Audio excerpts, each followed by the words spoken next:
everyone, Paul here. I get a lot of emails from young artists especially, but artists of all ages asking different questions. And it's not that I think I'm some kind of expert, but I am always happy to answer them and tell people what I know and what I've learned. So this is one that I get a lot. The question is, do you ever get and how do you deal with artist block?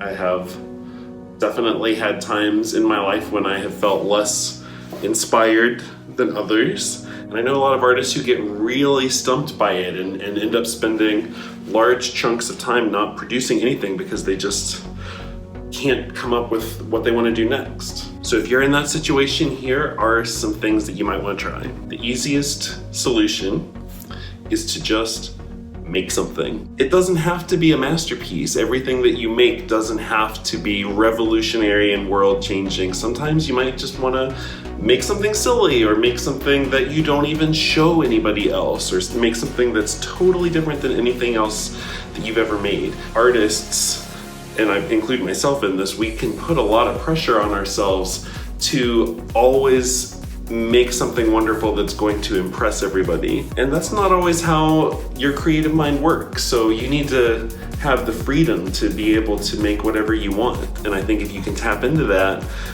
without worrying about that expectation of making something that's going to impress people, or that you're going to be able to sell, or that you're going to get a lot of likes for on social media or whatever it is, if you could just actually make something for fun, tap into that, inner child that used to love to sit and draw or paint or sculpt or whatever it is, and don't worry about anybody else. That's the number one solution, I think.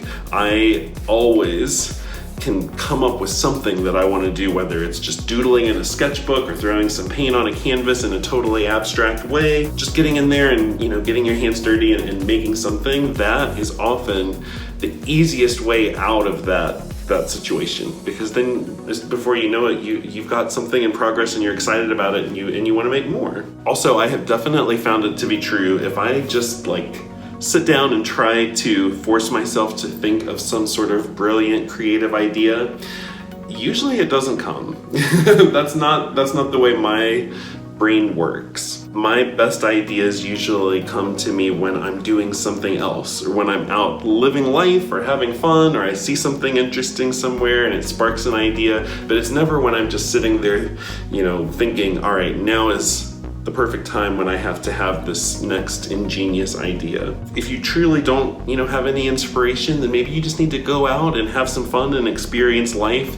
Give yourself the day off and see what happens, because sometimes you just need to draw inspiration from the real world. It doesn't all come from in here. And then lastly, I would say, stop thinking. I feel like a lot of times we overthink things, often talking ourselves out of some of the best ideas that we might have, because we think either, that's dumb, that's too hard, somebody else has already done it, it's cliche or whatever. It's so easy to let that inner critic just shut down every idea that comes into your head. If an idea sounds remotely interesting or fun to you, at the very least, make a note about it, make a doodle about it, make something so that you will remember that. Don't just throw it away because you might have some sort of inclination that maybe it isn't perfect.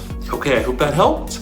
I'm gonna keep on working here on my piece now, and in my next video, you'll actually get to see what I'm working on. Happy arting, everybody. Thank you for watching. If you like this video, go down and leave me some comments. Do you have any other tips for how you get over your artist block? Maybe you have something I didn't think of, so put that in the comments below, and subscribe to my channel, because I'd love to have you come back and hang out with me some more. Until next time, see you later.